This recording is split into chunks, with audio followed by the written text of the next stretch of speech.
Какво е ROI и защо това е най-важният показател при спортните прогнози и залози? Здравейте на всички и добре дошли в MB Sports.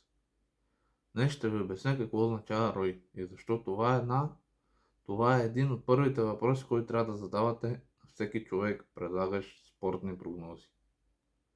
Много хора се впечатляват от публикации с надпис, като 10 поредни печалби или 95% успеваемост. Но истината е, че тези числа сами по себе си не показват дали един типстър е печеливш в дългосрочен план.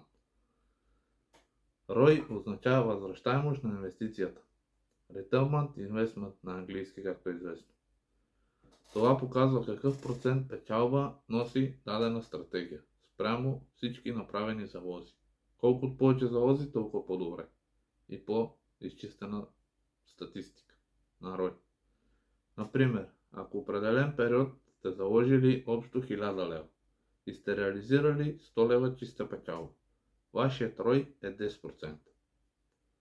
Един сериозен типстър трябва да може да покаже колко прогнози е публикувал. Каква е неговата успеваемост? И най-важното, какъв е неговият ROI? Ако някой отказва да покаже тези данни или публикува само печелившите си прогнози, това трябва да ви накара да бъдете внимателни. Важно е да знаете, че дори успеваемост от 50-55% може да бъде отличен резултат, ако прогнозите са на подходящ коефициент. Затова не гледайте само процента познати прогнози, гледайте дали стратегията носи положителен ROI в дългосрочен план. Колкото повече прогнози, толкова по-изчистена стратегия.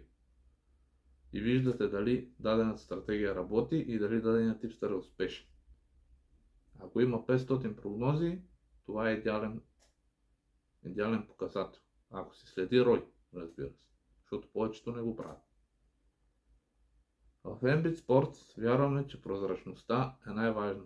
Затова редовно публикуваме резултатите си, печеливши и губещи дни, както и представянето на банката. Така всеки може сам да проследи нашите резултати. Ако видеото ви е било полезно, абонирайте се за канала. Харесайте видеото и споделете в коментари какви теми бихте искали да разгледаме следващия път. Благодаря ви, че сте част от MB Sports и до следващото видео.